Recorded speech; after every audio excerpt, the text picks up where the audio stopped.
quiero invitarle a que, si son tan amables, me acompañen en las Escrituras al Evangelio según Juan, capítulo 12, verso 20 al 24.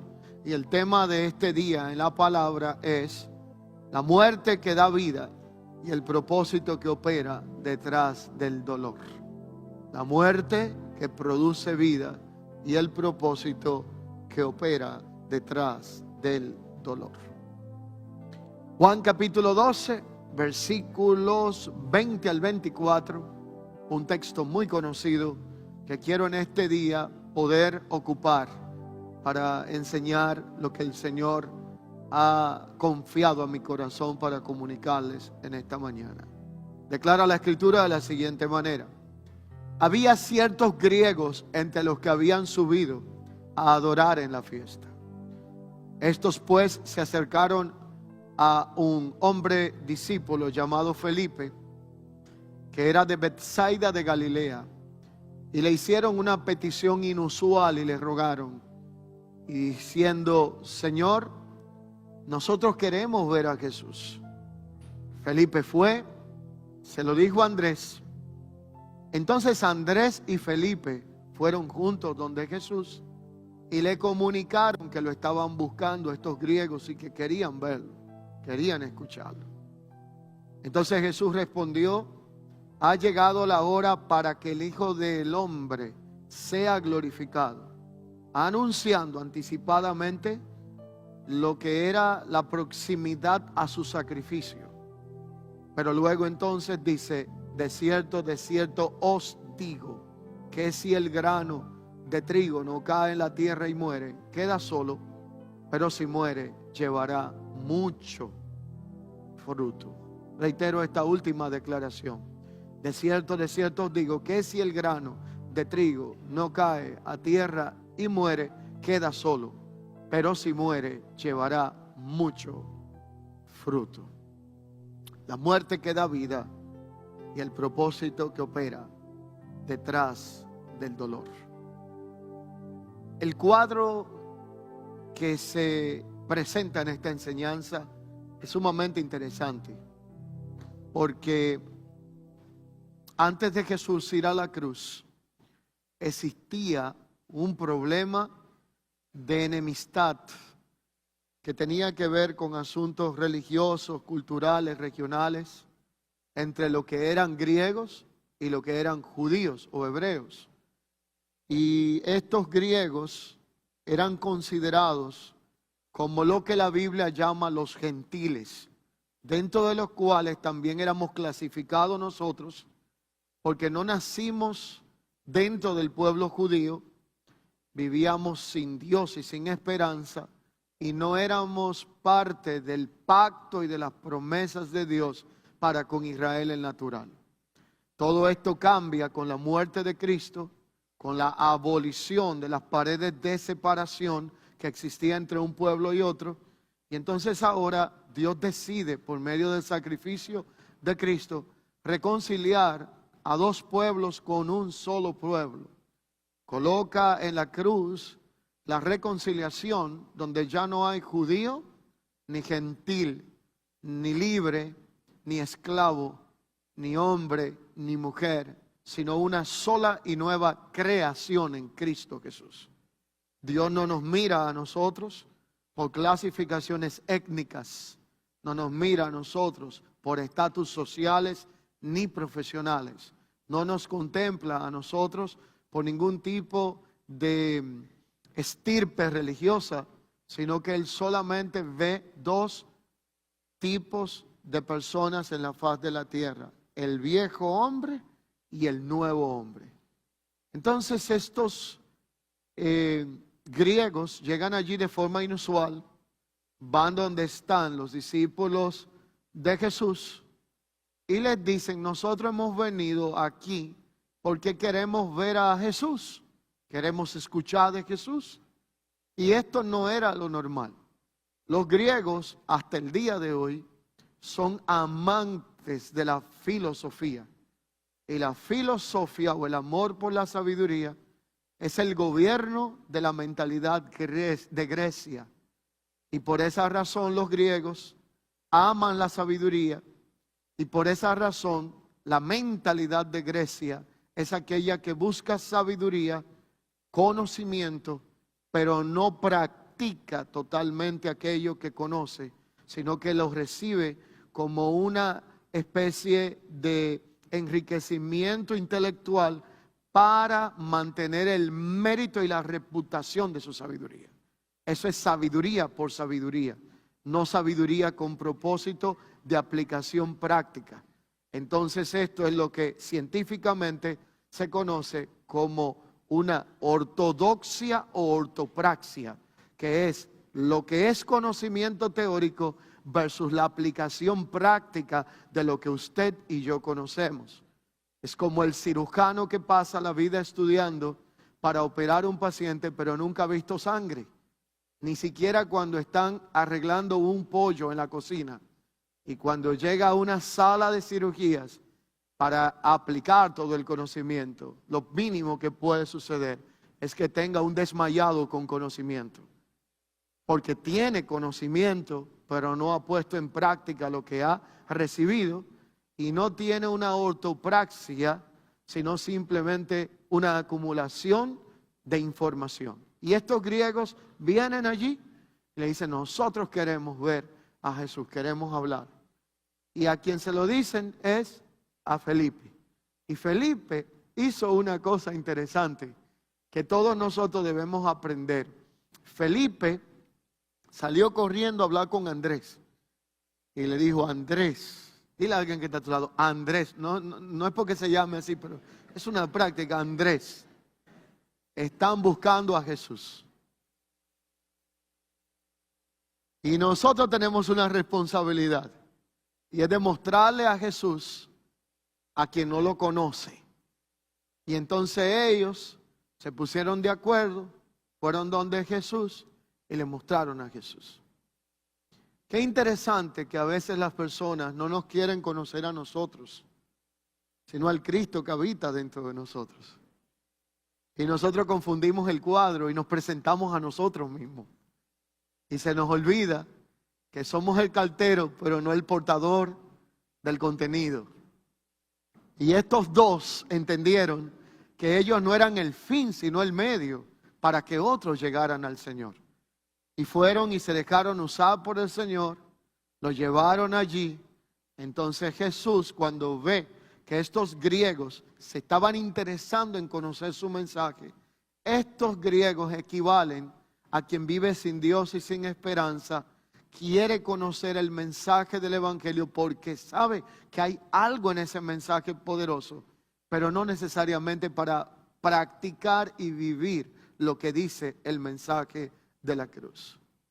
Así que Jesús se sintió sumamente identificado con esta declaración y dijo una que tenía una implicación todavía más relevante. No era normal que los griegos vinieran a ver a Jesús y escuchar el mensaje, y Jesús solamente les dijo a ellos, aunque no lo podían entender, que la hora había llegado para que el Hijo del Hombre fuese glorificado.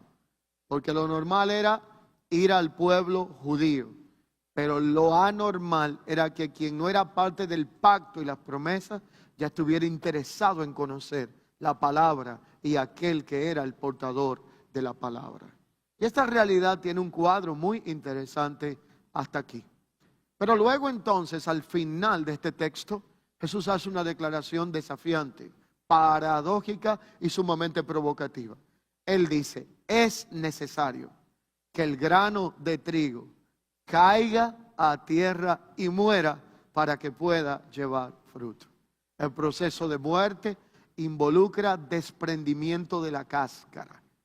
Dile a alguien: hay que desprenderse de la cáscara, de la apariencia, de las imágenes que vendemos que no son reales y de cosas que la gente cree que no son así, porque nosotros sabemos cómo es la realidad. Y esa muerte del grano produce un fruto. Fue un principio poderoso que establece Cristo. Y esta realidad de la palabra que habla de este tema de la muerte, la muerte que da vida y el propósito que opera detrás del dolor, nos lleva a nosotros a reflexionar sobre esta poderosa declaración. Nosotros vivimos en un mundo donde la autosuficiencia, el éxito personal, son exaltados como el fin de todas las cosas. Alcanzar éxito, ser autosuficiente, poder lograr vivir independiente de todos, incluyendo algunos piensan que hasta de Dios. Y usted dirá, ¿de Dios? Sí. ¿Usted no ha leído el texto o ha escuchado cuando la Biblia dice que no orar es pecado? ¿Ha leído esto? ¿Ha escuchado esto, verdad? Y dirá, ¿por qué no orar es pecado? Y la realidad es que la Biblia nos envía por muchas partes a que nosotros oremos sin cesar y lo hagamos continuamente, porque cuando nosotros no oramos, estamos diciéndole con nuestra actitud a Dios que no lo necesitamos a Él, porque nosotros tenemos autosuficiencia para resolver todo asunto. Y cuando nosotros oramos, le decimos con nuestra actitud a Dios que necesitamos que Él nos ayude, porque no tenemos la capacidad de resolver los aspectos de la vida. Así que cuando no oramos, entonces pecamos por autosuficiencia y no querer depender del cumplimiento de su propósito. Y este mundo tan autosuficiente, donde el éxito personal parece ser el fin de las cosas, es exaltado como algo prácticamente que realiza o trae la máxima realización a la vida del ser humano. El mensaje de la Escritura nos hace a nosotros un desafío, y el desafío es a vivir nuestra vida con una visión de victoria basado en una realidad que trascienda lo que la cultura actual promueve. La cultura actual promueve éxito, confort, comodidad, cero sacrificio, cero dolor y cero proceso de formación y sufrimiento. Y déjeme decirle algo muy interesante. Usted le pregunta a un promedio de personas o hace una media de investigación, y si usted hace una encuesta, usted se dará cuenta que un porcentaje elevado, por no decir todos, de los que usted indague, le van a confesar, si son sinceros, que a nadie le gusta el dolor. ¿A quién le gusta el dolor? Yo creo que el dolor es una cosa que a nadie le gusta. Y si le gusta, hay que revisar la condición psicológica, porque entonces puede ser que haya aquí una condición de masoquismo, que se deleite, que ame el dolor, el sufrimiento, o una condición de conmiseración para que le tomen algún tipo de consideración especial. Pero la realidad es que a nadie le gusta el dolor. Sin embargo, el dolor es parte del diseño de Dios para con nuestra vida. Dios, en el diseño suyo para con nosotros, nos puso el dolor como señal de alerta de que debemos de prestarle atención a algo. Cuando usted dice, me duele aquí, algo está pasando por ahí. Si nosotros no tenemos umbral de dolor en nuestra vida, hay condiciones médicas que hacen que personas, y yo he conocido 2 casos de manera personal, de personas que no tienen, valga la redundancia, no sienten dolor. Tienen una condición de salud que pierden la capacidad de dolor. Conozco un niño que puede chocar con una pared y no siente nada. Y para poder operar en la casa, para tenerlo en su propio hogar, necesita cascos de titanio. Conozco esa familia muy de cerca. Y este niño, cuando no sabían la condición que tenía porque no hablaba, este niño a veces lo encontraban sangrando, lo encontraban herido, y es que él no tiene capacidad de dolor, tiene una insensibilidad de tal forma de que no puede sentir cuando se golpea, cuando se hiere, y lo identifican por la sangre. Así que el dolor, yo sé que esto es difícil, usted no tiene que repetirlo, pero lo voy a decir yo, es importante. Porque es la señal de que hay que prestarle atención a algo. Y en este texto bíblico, Jesús nos ofrece a nosotros un camino diferente a lo que nuestra cultura promueve de confort, comodidad y bienestar permanente todo el tiempo. Y Jesús nos presenta un camino que comienza con una muerte que nos lleva a la vida y con un dolor cargado de propósito. Por eso allí, cuando vemos este cuadro, él habla de una alegoría y dice: es necesario que el grano de trigo pierda la cáscara y caiga a tierra y muera para que pueda fructificar. Comienza con esta realidad que habla y tipifica algo similar a la muerte de nuestros propios deseos, la rendición completa de nuestra voluntad a la voluntad divina, todo lo que tiene que ver con el dolor, el quebrantamiento, no como obstáculos, sino como herramientas de parte de Dios para provocar transformación en nuestra vida. Hay herramientas que Dios usa por medio de procesos y hay personas que Dios usa como instrumento. Yo sé que todos en algún momento hemos tenido la experiencia de que alguien nos ha causado dolor por alguna razón u otra. Y a veces las personas que amamos no miden el dolor que causan. Todos hemos vivido decepciones, momentos difíciles, y otros a la distancia se encargan de causarnos dolor. Por eso el salmista en un momento dijo: cuando se levantaron contra mí los malignos, mis angustiadores y mis enemigos, clasificando en 3 grupos los que le producían ciertos grados de aflicción en su vida. Y él dice: para comer mis carnes ellos tropezaron y cayeron. Aunque contra mí se levante guerra, yo estaré confiado. Él está afirmando su confianza en el Señor, pero está identificando diferentes vías por las que vienen los procesos de sufrimiento y por las cuales Dios utiliza procesos, diga conmigo, procesos, herramientas. Los procesos son herramientas de Dios para trabajar con nuestro carácter, para llevarnos a la madurez, para perfeccionarnos. Pero también Dios usa instrumentos. Y cada vez que una persona te haga padecer, deja un secreto que te doy para que no lo veas con resentimiento.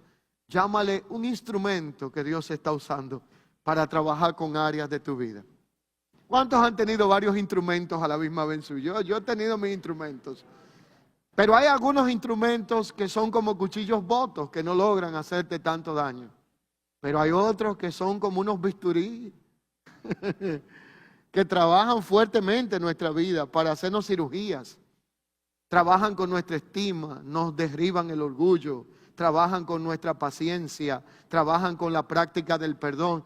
Todos hemos tenido un instrumento en forma de persona que o Dios o otro lo ha usado para tratar con áreas de nuestra vida, y también eso lo permite el Señor con un propósito detrás del dolor que vivimos. Esa realidad del dolor y el quebranto, Jesús no lo presenta aquí como un obstáculo, sino como una herramienta de transformación. Y hoy, más que nunca, necesitamos entender que solo a través de la obediencia radical a Dios podemos experimentar una vida abundante y plena, aún en medio de estas circunstancias.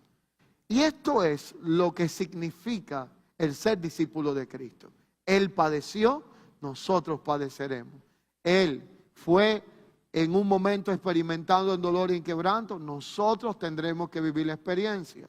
Por eso el texto que se atribuye a una declaración de Jesús dice: si alguien quiere ser mi discípulo, puede. Pero si alguno quiere ser mi discípulo, la condición es esta: tome su cruz y sígame. El discipulado es muy bonito. Los resultados van cargados de un privilegio espiritual. Pero a nadie casi le gusta la cruz. Y es que en la cruz no se va a pasarla bien. A la cruz no se va a relajarse. No se va a tomar un momento de reposo. A la cruz nada más se va a una sola cosa: a morirse. Por lo tanto, cuando Jesús dice: si usted quiere ser mi discípulo, el requisito indispensable es que tiene que morir a algo para poder vivir la vida de Dios. Y esta realidad entonces se presenta como una muerte que produce vida. Allí es donde la semilla enterrada es como el misterio de la transformación. La semilla se entierra, se desaparece a la vista del que la enterró, y en el día que usted menos espera fructifica, puede producir algo, puede dar un fruto agradable. Y esa realidad puede ser ilustrada de diferentes maneras. Hay una historia que habla de un agricultor que en una cosecha de trigo que tenía, levantó la cosecha y cuando levantó la cosecha llevó a su casa una porción de este trigo que era de primera. Así que entonces tomó la mitad del trigo y dejó unas ramas sobre la mesa. Y cuando las iba a preparar para luego llevarla al punto de cocción, entonces este hombre entró en una indecisión. Dijo, ¿qué hago? ¿Me como estas espigas y las mezclo con las demás? ¿O la dejo aquí para preservarlas? ¿O la siembro de nuevo? Y llegó un momento que en la indecisión la dejó un tiempo sobre la mesa. Al cabo de unos días se dio cuenta que era buena espiga, que era un buen trigo el que tenía, pero si no moría el grano de trigo, se iba a quedar sin llevar fruto. Algunos de nosotros tenemos una vida de fe sin estrenar.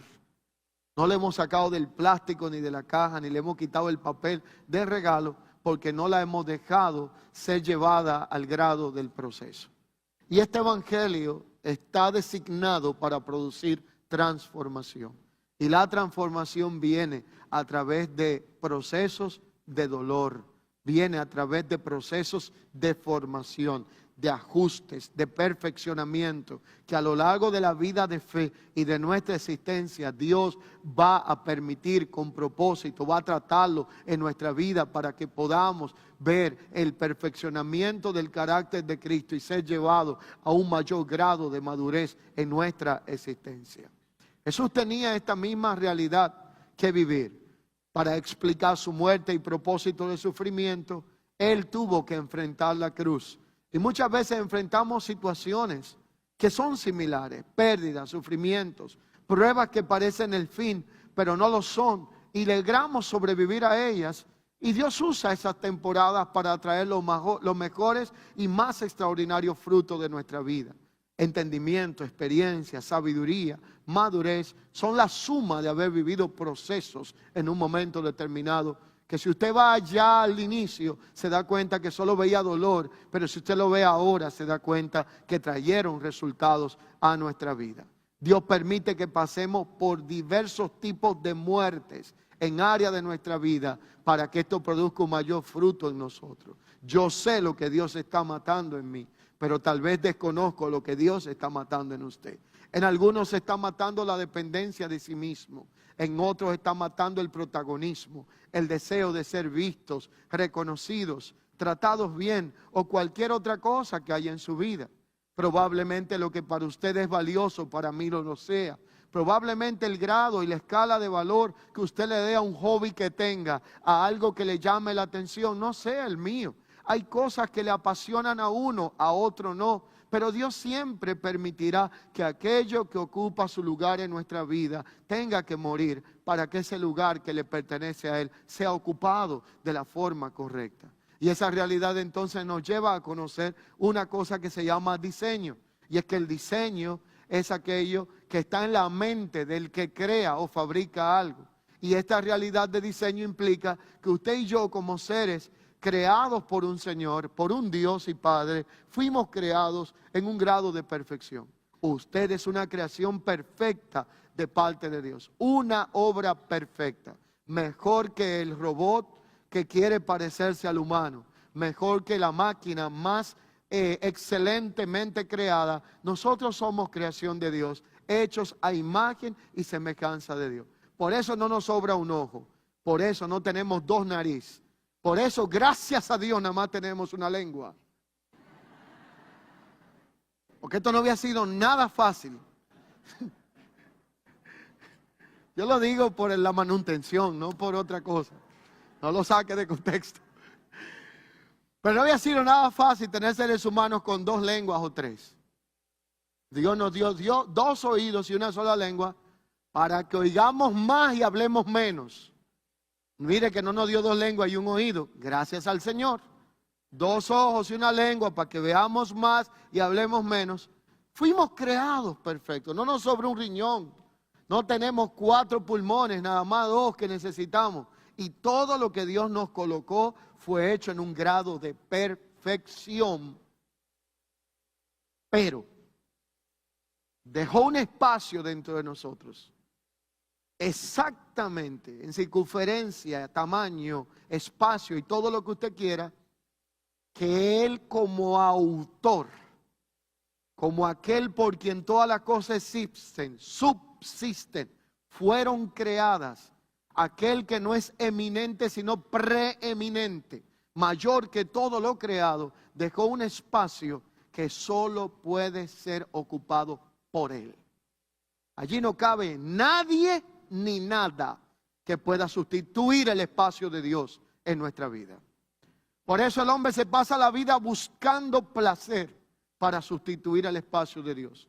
Y cuando yo le doy ese espacio a algo o a alguien que no es el Señor, termino mal, termino afectado, comprometido, y por esa razón hay cosas que Dios tiene que desplazar del lugar que le pertenece de nuestra vida para ocuparlo Él. Y esto es un proceso doloroso de muerte que a veces tiene que llevarnos a desprendimientos, a áreas de nuestra vida, de nuestro confort, que tienen que ceder. Porque mientras esa área esté ocupada por otra cosa, nos cuesta poder conocer y ver al Señor obrar en nuestra vida.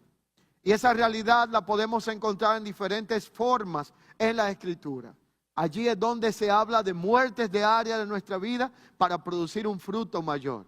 José fue un hombre que uso como ejemplo y cito en el libro de Génesis. Un hombre de 17 años de edad, no había cometido delitos, no había tacha en él, un soñador, promesas de Dios a su favor. Y en un momento determinado José fue acusado y calumniado injustamente por sus hermanos. Fue llevado a un calabozo, a una cárcel siendo inocente. José no decidió vivir en la frustración, no decidió vivir en la amargura, decidió no vivir en un estado depresivo, culpándose y buscando culpables. Él no decidió no vivir en un estado de contaminación, en donde todo el que le acercara le contara su pena, su dolor y sufrimiento. Y este José que pasó por este proceso fue literalmente enterrado en un calabozo injustamente, pero en la esclavitud y en la cárcel, antes de convertirse en el Salvador de Egipto.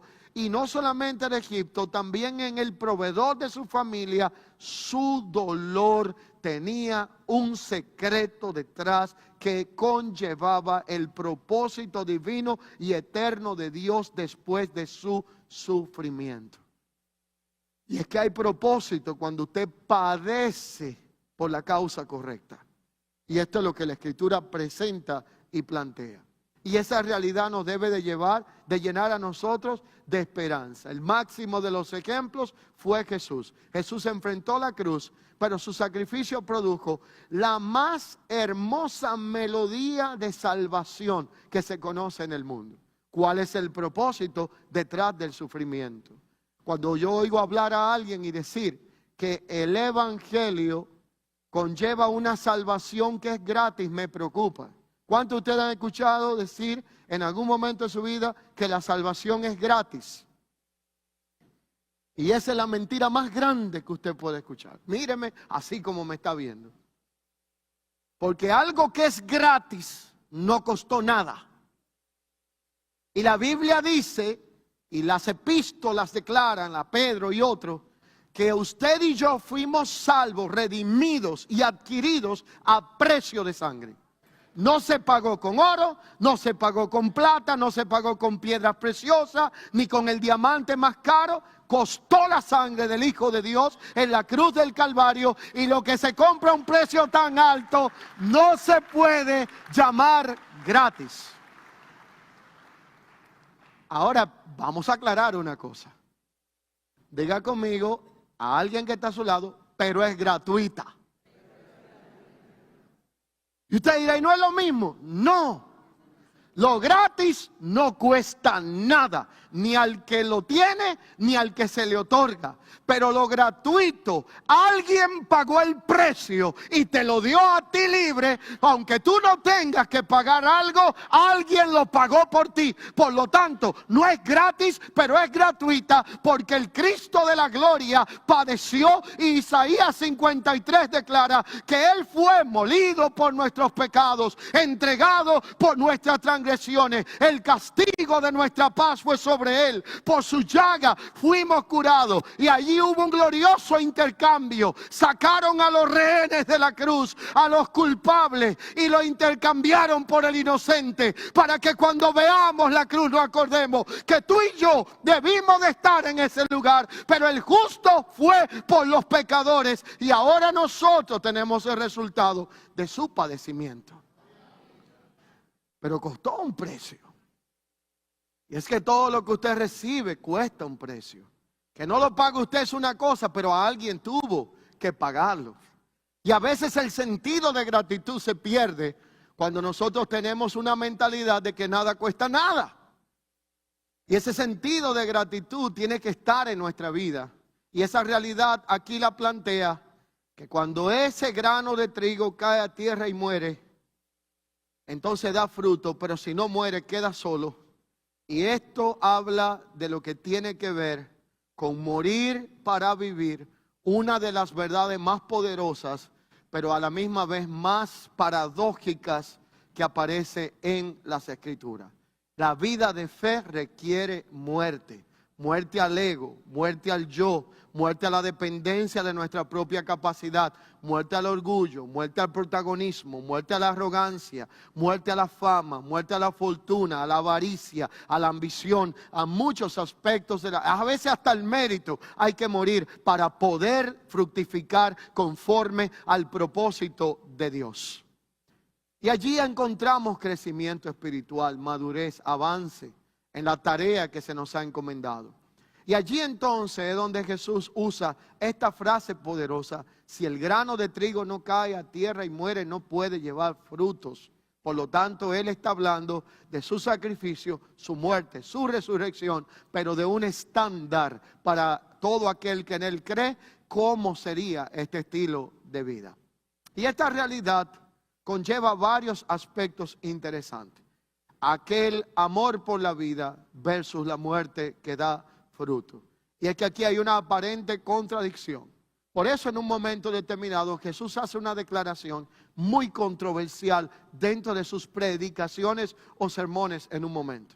Él dice que el que ama la vida la perderá, y que el que pierda la vida por causa de él la encontrará. Aquí habla de lo que es guardar la vida para vida eterna, y esta paradoja radical del reino de Dios plantea una pérdida que produce ganancia y ganancias que terminan en grandes pérdidas. No siempre que usted pierde ha perdido todo. Hay veces que perdiendo se gana, y hay veces que ganando se puede perder absolutamente todo. ¿Cómo lo explico? ¿De qué le vale al hombre ganar todo el mundo y perder su propia alma? Esa es una ganancia que produce grandes pérdidas. ¿Y qué pasa cuando usted pierde su vida por él y la encuentra? Que allí es donde usted suelta el confort y la comodidad, pero cosecha como resultado final esa vida eterna por gracia que plantea la Escritura. Pero una sociedad tan consumista, egoísta, donde vivimos influenciados porque la idea de perder algo es aterrador. Allí es donde el sacrificio no es una pérdida, sino una inversión eterna, donde dejamos de vivir por nosotros mismos y nuestras capacidades para vivir por el propósito de Dios en nuestra vida, donde no somos gobernados por los sentidos. Y esta realidad lo habla desde la posición de uno que fue experimentado en quebrantos, que es quien plantea esto, y es Cristo. Así que la vida de fe, al igual que la de Cristo, no está exenta de sufrimiento. En un mundo que busca escapar del dolor, el dolor es necesario, y el mensaje de la cruz es algo desafiante, que no ve el sufrimiento como una maldición, sino como un proceso de formación para llevarnos a un medio de transformación. Dios transforma áreas de nuestra vida por medio del sufrimiento, y hay áreas de nuestra vida que son deformadas, no transformadas, deformadas por causa de la comodidad. Por eso quien está muy cómodo termina mal agradeciendo, y quien a veces más agradece es quien no está cómodo. Yo veía en estos días algo que me llamó mucho la atención. La esposa de uno de los futbolistas más exitosos del mundo de Brasil. Se divorcia de un momento a otro. Le hacen entrevista y le dicen, tiene que haber una razón que no salió a la prensa. Tu esposo es un hombre que tiene todos los millones que ustedes no gastarían en la vida. Tienen hijos preciosos. Es un hombre muy aparente y usted también. Y hasta donde tenemos entendido, es el único de los futbolistas que nunca se ha visto en un escándalo, ni de sustancias prohibidas, ni de promiscuidad, ni de asuntos escandalosos. Y le dicen a la mujer, dinos, ¿cuál es la razón por la que te divorciaste de este hombre tan maravilloso? Y ella dijo, era demasiado perfecto. Búsquelo y lo va a encontrar, ahí anda. Y volvieron y le preguntaron, tiene que haber una causa. Y dijo, ya yo lo dije, está la entrevista. Era tan perfecto.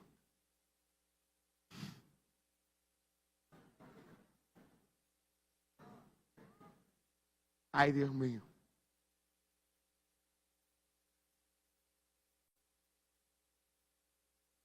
Que tuve que dejarlo. Y es que cuando usted la tiene muy fácil, usted pierde la capacidad de valoración.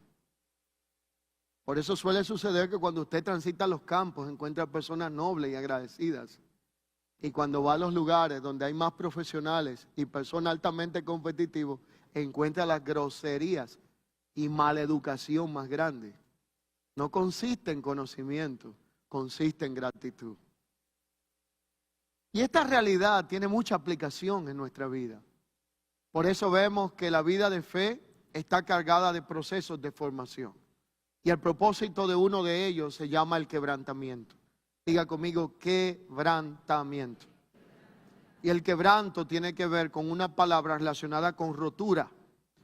Y cuando las cosas se han roto y la vuelven a reconstruir, adquieren un valor mayor.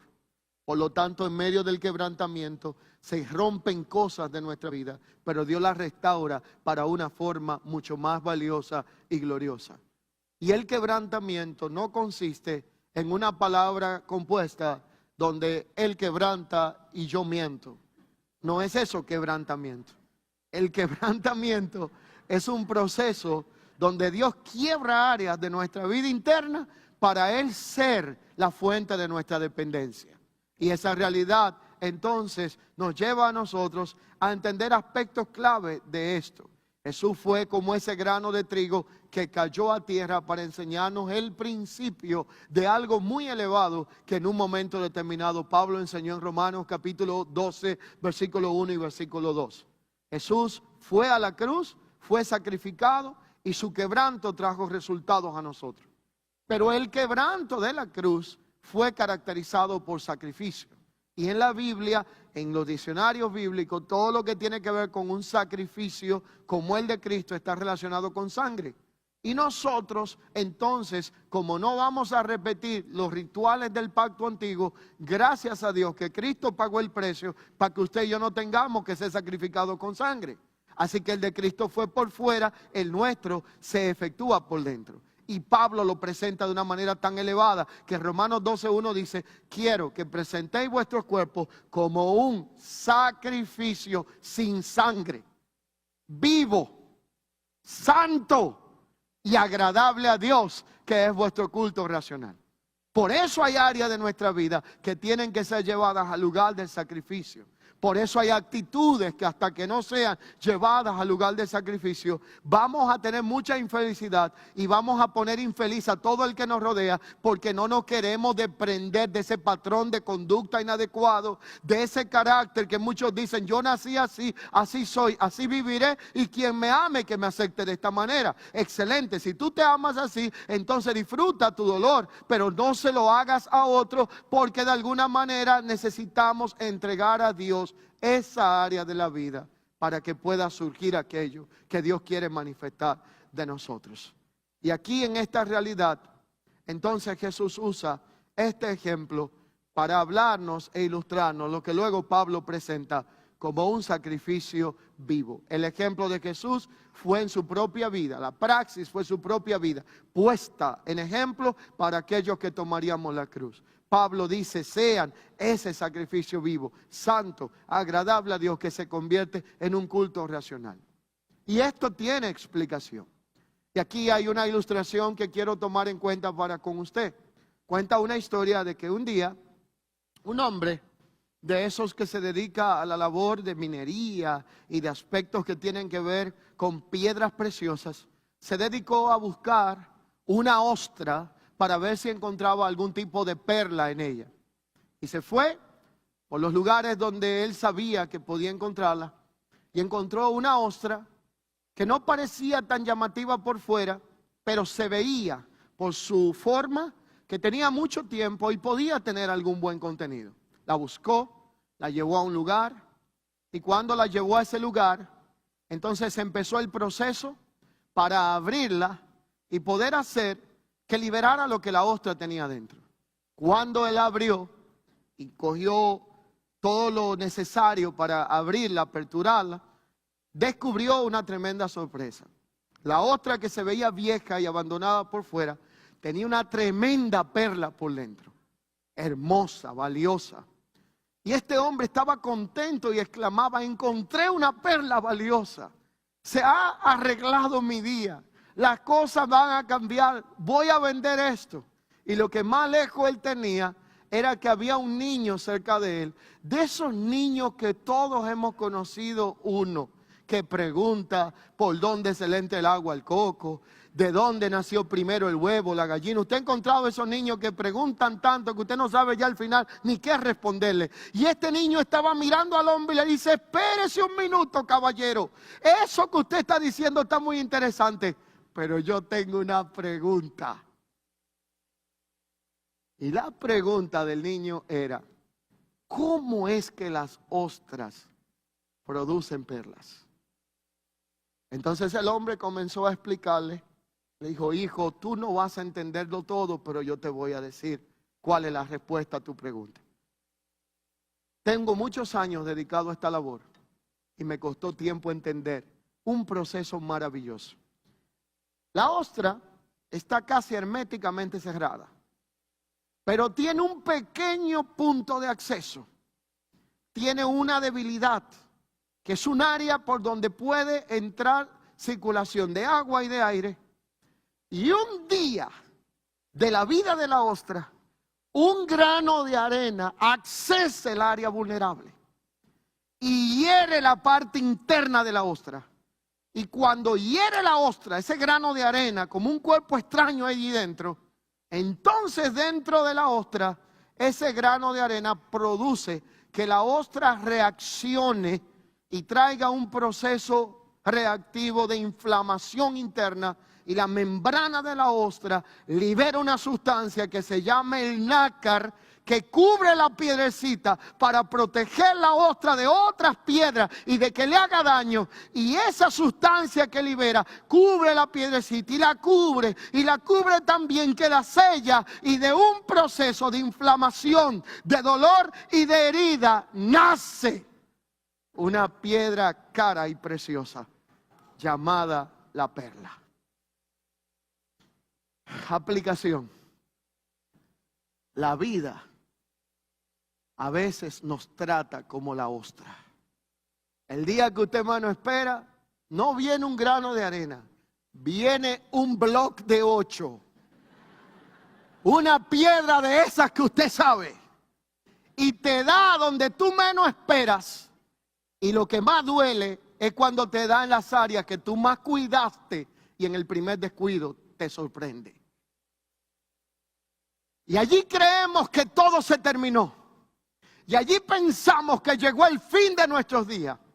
Pero nos olvidamos de que así como la ostra cuesta con el nácar que la cubre a la piedra para protegerla, usted y yo tenemos algo más poderoso que esa sustancia llamada el nácar. Tenemos el Espíritu de Dios y tenemos el cuidado de Dios a favor de nuestra vida. Por eso el salmista decía: cuando se levantaron contra mí mis angustiadores, los malignos, mis enemigos, para comer mis carnes, ellos tropezaron y cayeron. Él dice: aunque contra mí se levante guerra, yo estaré confiado, porque no eres lo que estás viviendo ni cómo iniciaste, sino lo que Dios dijo y cómo vas a terminar del proceso, de la batalla, de la prueba, de la circunstancia en la que te encuentras, porque lo que parece ser tu mayor crisis, tu mayor herida, tu mayor dolor, se puede convertir en tu mayor perla. Pero esto solo se logra cuando vivimos con propósito. Tiende solamente a ver aquellas cosas visibles, agradables, bonitas de tu vida. Miran tu cosecha, critican lo bien que te va, le molesta cuando avanzas, cuando progresas, pero ignoran las lágrimas que hay detrás, los procesos que has vivido. Y yo le quiero dar a usted una especie de recomendación en esta hora. Todo aquel que critica tu cosecha, ignorando tu siembra, no merece tu atención. Se lo repito, que no te quite el sueño cuando alguien critique tu cosecha, tu avance, tu progreso, lo que sea. Si le quieres llamar éxito, que es una palabra que a mí no me gusta, lo que sea de tu vida, tu avance, sin conocer tu proceso, ni tus lágrimas ni tu siembra, no le des el gusto ni el privilegio de darle tu atención, porque es necedad pura. Porque es que es muy fácil criticar lo que usted no sabe lo que ha costado. Y esta realidad nos lleva a nosotros vivir con un grado y sentido de mayor valoración, de que cada proceso y cada circunstancia Dios hará algo poderoso a través de nuestra vida, aunque en el momento no lo podamos ver. Esta perla de gran precio tuvo que atravesar el dolor para poder llegar al lugar en donde fue al final valorada. Asimismo, en nuestras vidas el dolor, las pruebas pueden parecer injustas, innecesarias, pero Dios la va a usar para hacer algo hermoso, te lo puedo garantizar. Jesús sufrió el rechazo, la traición, la muerte, pero a través del sacrificio nació la salvación. De la misma manera, los sufrimientos pueden ser un proceso de perfeccionamiento, herramientas, instrumentos de Dios para producir en nosotros aspectos de nuestra vida que van a traer algo precioso, que no solamente será aprovechado por usted, sino por muchos.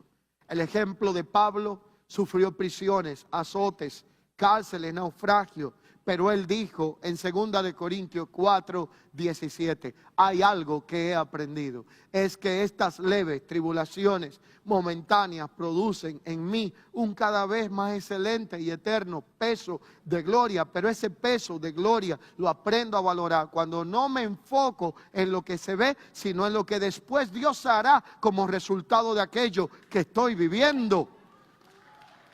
Y es que queremos que Dios produzca fruto en nosotros, queremos que Dios haga cosas grandes en nosotros, pero no queremos que el dolor nos visite, que los procesos nos toquen, y a todos en algún momento de nuestra vida Dios tendrá que afinarnos y tratar con áreas de nuestra existencia. Aún la escasez tiene propósito. Porque usted no aprende a valorar lo que tiene hasta que no se ve sin nada. Porque solo allí Pablo pudo decir: he aprendido a vivir contento cual sea la circunstancia. Sé tener mucho, sé tener poco, sé no tener nada. Con todo y en todo estoy contento, porque fui entrenado para aprender que lo más valioso de mi vida no es lo que se va y viene, sino el Dios que siempre está conmigo en las buenas y en las malas.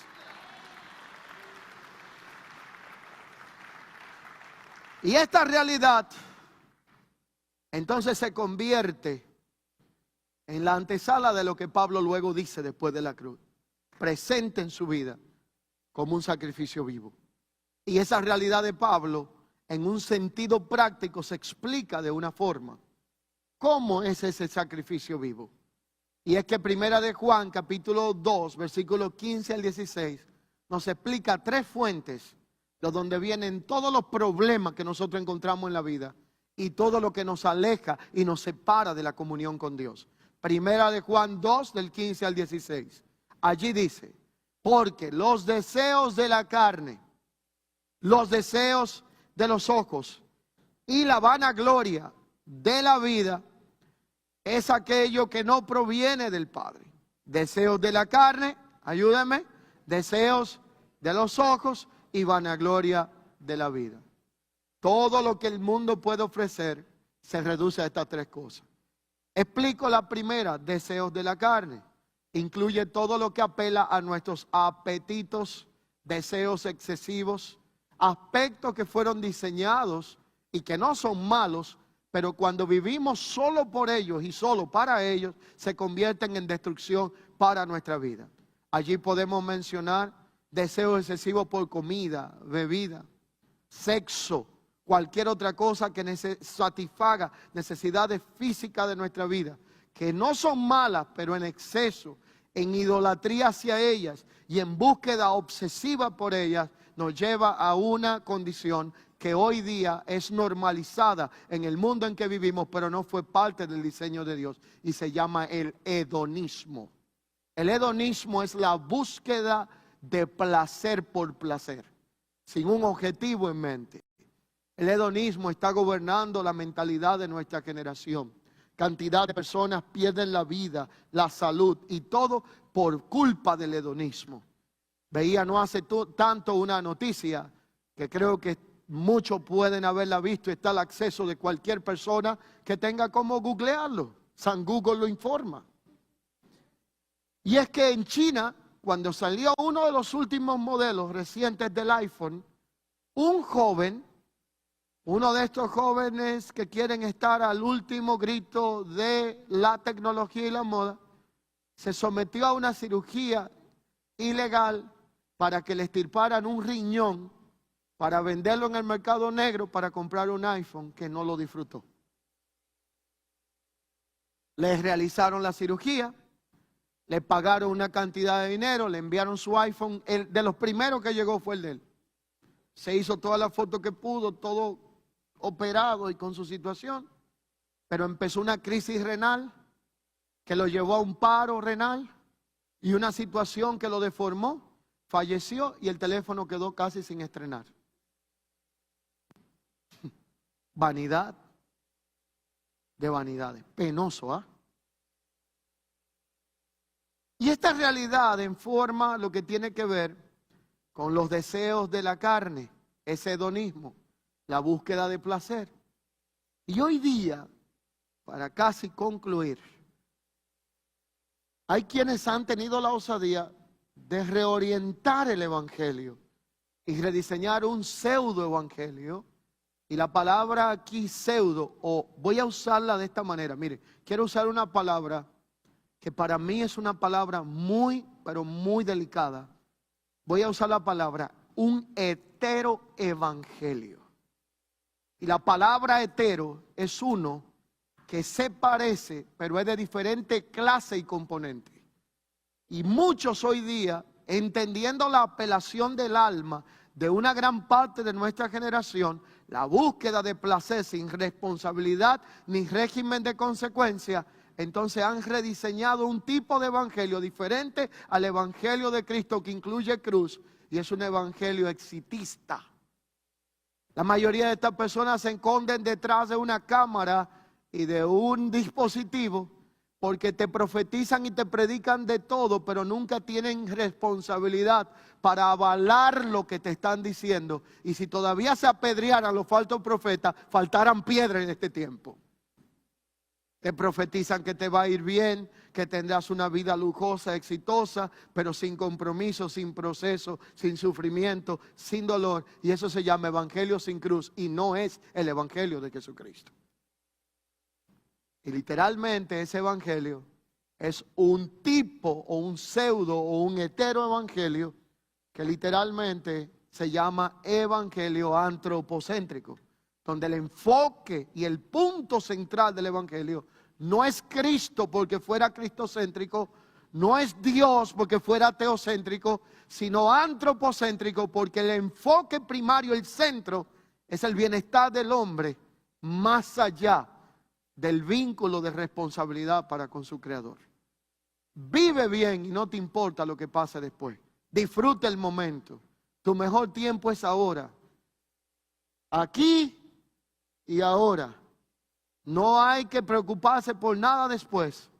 Y eso ha destruido la vida de nuestra generación. Al punto de querer cambiar un riñón por un iPhone. Entre otras cosas. Esta realidad nos lleva a nosotros al segundo aspecto, que con el sacrificio vivo se logra vencer. Primero, deseos de la carne. Segundo, deseos de los ojos, que tiene que ver principalmente con materialismo, codicia de lo que vemos y no tenemos y envidia que se produce por aquello que tienen, lo que nosotros queremos, pero no nos pertenece. Y el tercero es una palabra que la voy a expresar pausada, porque es la palabra vanagloria, pero yo quiero expresarla de esta forma, la vanagloria.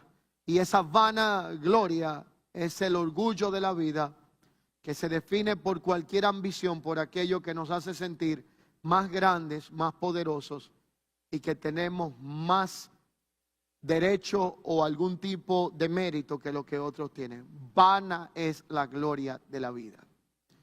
Alguien dijo en una ocasión que lo más parecido a la vida es un juego de ajedrez. Porque en el ajedrez usted puede ser la ficha que usted quiera, la reina, el rey, el marfil, el peón. Pero cuando el juego se acaba, todo el mundo va para la misma caja. Usted puede tener toda la arrogancia que quiera, ir en primera clase, síndrome VIP, síndrome de élite, lo que usted quiera, de high definition, sociedad, lo que usted quiera tener en esta vida. Yo no sé ya ni cómo llamarle. Todas las membresías VIP del mundo. Pero el día que usted se muera va para el mismo hoyo que los demás. Y esa es la realidad de la vida. Y nosotros necesitamos vivir un evangelio donde identifiquemos deseos de la carne, de los ojos, vanagloria, y entender que como creyentes no debemos de conformarnos a este mundo, sino ser transformados mediante la renovación del entendimiento, y la renovación del entendimiento se produce por medio de la palabra de Dios. Por eso hay que escuchar la palabra de Dios, Romanos 10, 17, leer la palabra de Dios, Apocalipsis 1, 3, estudiar la palabra de Dios y escudriñarla, Hechos 17, 11, y memorizar la palabra de Dios, Salmo 119, 9, y meditar en la palabra de Dios, Salmo 1 y 2 y 3. Bienaventurado el varón que en su ley medita de día y de noche. Será como un árbol plantado junto a corrientes de agua, de vida, que da su fruto a su tiempo y su hoja no cae, y se convertirá en medicina para las naciones. Pero el sacrificio y padecimiento de Cristo entonces conlleva resultados. Y en la vida nuestra cada dolor esconde detrás un propósito y un fruto que, aunque no lo veamos en el presente, debemos de agradecer a Dios, aunque no entendamos lo que Dios hoy está trabajando y formando en nuestra vida. Y lo que hoy usted sí comprende, si va más atrás se da cuenta que es el resultado de aquello que un día vivió. Así que la realidad es que quiero hoy cerrar esta enseñanza con una historia verídica y muy impactante. Se refiere a un violinista muy afamado. Este hombre se cree que en siglos anteriores se convirtió en el hombre más solicitado de su momento. Él era un violinista muy cotizado, y en los tiempos donde no teníamos la tecnología ni gozábamos de los medios publicitarios, tan solo decían y anunciaban que este hombre estaría, y la gente quedaba afuera para ir a escuchar las notas maravillosas de su violín. Así que este hombre tenía una fama extraordinaria, era aclamado, todos gozaban de lo que emitía. eran notas que consideraban celestiales, no parecía humano. Cuando tocaba, la gente cerraba los ojos y pensaba que estaba en el cielo. Y llegó un día a Europa y fue a una presentación. Cuando su barco arribó, la prensa de su momento estaba pendiente. Llegó a aquel famoso auditorio, la representación más alta de la sociedad de aquel entonces estaba allí. Y para todos, la mayor decepción fue cuando el hombre sacó el violín. Abrió su estuche, sacó un violín, todo el mundo esperando a aquel gran violinista. Y sacó un violín viejo, desteñido. El tiempo y las reparaciones le habían quitado el brillo. Un violín que parecía como que lo recogió de un basurero. Y la gente empezó a clamar y a decir, porque no creían que era un fraude. Y cuando el hombre comenzó a tocar las notas y escucharon aquellas notas celestiales, la gente quedó impactada y no podía creer, de un viejo violín salía una nota así. Terminó exitosamente su presentación y cuando se despidió de la multitud y salía, allí estaban esperándolo los periodistas para hacerle una sola pregunta. Vinieron donde el famoso violinista y él vino con su violín viejo y gastado en su maletín y le dijeron, nosotros solo queremos hacerle una pregunta. ¿Cómo un hombre que goza de una fama tan poco común, tan elevada, una reputación musical, no invierte en un instrumento nuevo, moderno, mejor que ese, y anda con un violín tan viejo como el tuyo? Y el hombre le dijo, sonriente, es que creo que ustedes están juzgando mi violín por la forma y la apariencia, pero no conocen la historia. Así que dijo, voy a hablar con ustedes y les voy a explicar lo siguiente. Sacó su violín y cuando lo sacó, entonces le dijo lo siguiente, este violín que ven acá, empezó a tocarlo, ha pasado por muchas reparaciones, ha sido lijado por muchos tipos de lijas, ha sido reconstruido, afinado una y otra vez, y justamente por eso mi viejo violín no lo cambio, porque entre toda la lija que se le ha dado, las reparaciones que ha tenido y las tantas veces que lo han afinado, él produce una nota que nunca lo producirá uno nuevo, moderno y caro. Entonces, cuando él dijo estas palabras, ellos entendieron un gran y poderoso principio. Y yo, antes de decirle este principio, le quiero hacer una pregunta. Por favor, séame sincero y yo voy a participar en la respuesta. ¿Cuántos de los que hay aquí le han pasado sus lijas? Han tenido que pulirlo. Le han roto una pieza, le han cambiado las cuerdas, lo han atesado, que usted dice, ay, pero pásame una lija más suave, Señor. Pero Él sabe la que usted necesita. Y el secreto que ellos aprendieron, debemos de aprenderlo nosotros. Cuando pasamos por momentos difíciles, a veces sentimos que Dios nos está lijando. Y pensamos que porque Dios nos está lijando y afinando, es porque ya se acabó nuestra vida en medio de ese proceso. Pero nos olvidamos que cuando Dios permite que seamos probados, afligidos, nuestra fe sea probada, es porque Dios nos está preparando para dar una nota gloriosa a través de nuestra vida. Voy a enseñarles esto. Y esto es una revelación muy profunda la que le voy a decir. Que hay que irse a bibliotecas y libros profundos para entenderla. Y yo sé que puedo hablarla con ustedes como un secreto a voces.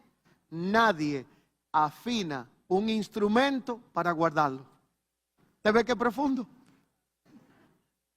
¿Usted sabe por qué? Porque todo el que invierte tiempo en afinar algo es porque quiere que suene mejor cada vez, por causa de que está siendo afinado, no para un depósito lleno de telas de araña, sino para usarlo para un propósito glorioso. Por lo tanto, lo que tú y yo estamos viviendo no es para llevarnos al salón de los recuerdos, ni a un closet, ni a un almacén lleno de telaraña. Todo lo que has vivido y lo que estás pasando y lo que estás llorando hoy, y la lija y la reconstrucción y lo que Dios está afinando, es porque vienen notas gloriosas de parte de Dios para tu vida. Una nueva expresión del sonido del Espíritu de Dios a manifestarse en nuestra vida. Pero Dios lo está trabajando con la lija y con el afinamiento.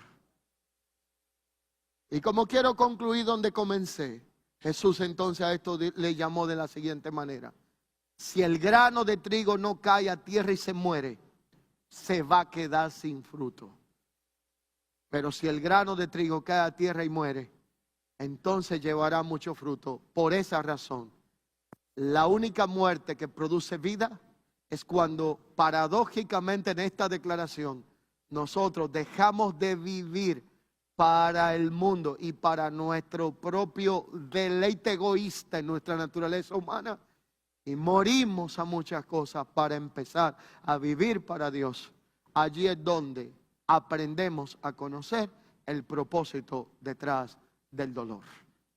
Y no sé cuál sea tu realidad hoy. Y yo sé que hay tiempos difíciles y hay tiempos de tregua y refrigerio, como lo llama la Biblia. Y puede ser que te encuentres en la lija, o Dios te esté afinando en este momento, o un instrumento te esté puliendo y te esté reconstruyendo. Hablamos de instrumentos y hablamos de herramientas. Yo no sé cuál es la tuya: herramienta, instrumento, bisturí, cuchillo, lo que sea que esté pasando en tu vida, porque cada uno sabe lo que está viviendo en la suya. Lo que yo te sé decir es que si Dios todavía te está afinando, es porque todavía queda mucho por hacer. Y esto que estás viviendo no es el final, sino una antesala de tu mejor tiempo y temporada, donde vas a ser usado por Dios para manifestar su gloria y su propósito. Pero que nunca se nos olvide que al final la gloria no es del violín, sino del que lo está tocando.